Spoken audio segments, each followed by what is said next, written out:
టాలీవుడ్ లో గతేడాది చిన్న సినిమాల హవా కాస్త గట్టిగానే ఉంది. ఎన్నో అంచనాలు పెట్టుకున్న స్టార్ హీరోల సినిమాలు బాక్స్ ఆఫీస్ వద్ద డిజాస్టర్ గా మారినా చిన్న చిత్రాలు మాత్రం కాస్ల వర్షం కురిపించాయి. అయితే ఈ చిన్న చిత్రాలను తెరకెక్కించింది మాత్రం టాలీవుడ్ బడా నిర్మాణ సంస్థలే.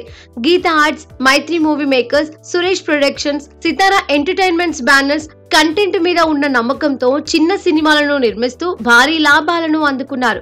ఈ ఏడాది కూడా అదే బాటలో నడవడానికి ఈ నిర్మాణ సంస్థలతో పాటు మిగతా నిర్మాణ సంస్థలు కూడా పోటీ పడుతున్నాయి.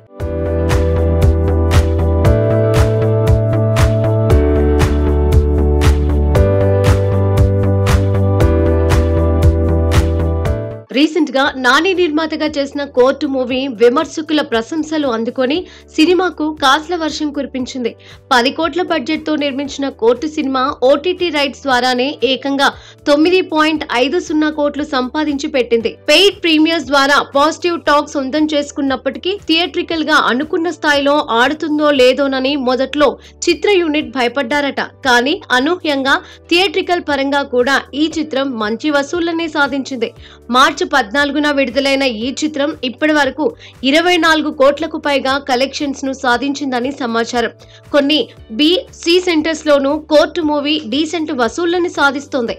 సినిమాకు ఇచ్చిన ప్రమోషన్స్ కన్నా కూడా మౌత్ పబ్లిసిటీ ద్వారానే ఈ చిత్రంపై బాగా హైప్ క్రియేట్ అయింది. ప్రస్తుతం బాక్స్ ఆఫీస్ వద్ద పెద్ద సినిమాల హడావుడి లేకపోవడంతో చావా తెలుగు వర్షన్ మంచి వసూళ్లను సాధిస్తుందనుకున్నారు. ఇప్పటి వరకు చావా తెలుగు వర్షన్ కు 15 కోట్లకు పైగా వసూళ్లను సాధించింది. కానీ అనూహ్యంగా చావా తెలుగు వర్షన్ ను కోర్టు మూవీ బాగా డామినేట్ చేసి బ్లాక్ బస్టర్ దిశగా దూసుకెళ్తోంది.